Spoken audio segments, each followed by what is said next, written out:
Ei aurinko milloinkaan laske, ei kuut ja tähdet päivien valoksi katoa. Ei sateet, viimat ja tuulet ole ketään varten enempää kuin muitakaan.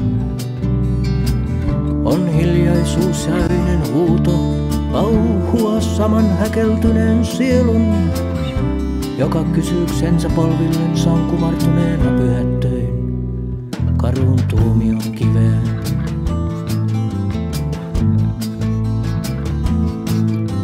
Onko perimmäistä totuutta, joka oikeoppisuutta muita enemmän ylistäisi? Onko ajatuksia ja tekoja, jotka pelastaisivat hairahtujat heiltä itseltään?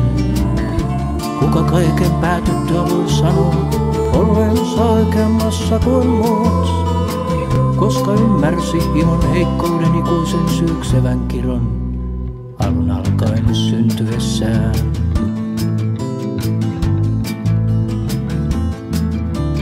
Löytyykö kraalin maljan sijaan sittenkin enkelten puhelin valkoinen, jolla taivaaseen soittaa vois janoa oikeuksia vuoksi surkeiden kohtaloiden? Kuuleeko jokin niin suuri, muuta kuin ulvovaa galaksia sortuvaa, kun niin valtava sormi viimein tuomiten osoittaa, tarkoittaako se keitä, vaiko kaikkea olevaa?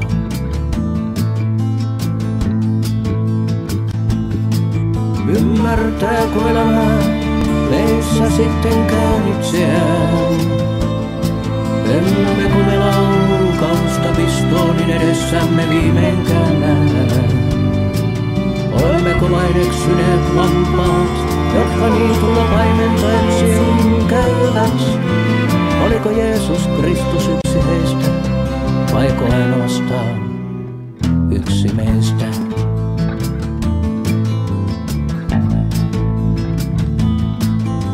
Onko juoksevissa puroissa tosiaankin niin paljon kimaltavaa kultaa, että sillä voisi ostaa polttavan tulen oikeudet merten sekä taivaan?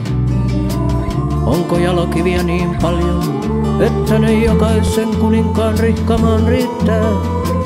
Onko niitä niin paljon, että ne voisivat pelastaa lopultakaan mitään?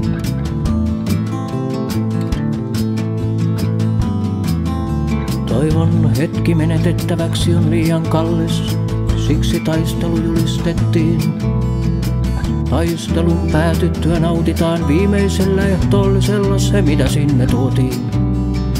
Kuka kiipesi huipulle korkeimman tornin, kuka rohkeudestaan muistetaan, kuka peloissaan pienuutensa kuihtui, kuka syntynyt ei tällä puolen ollenkaan.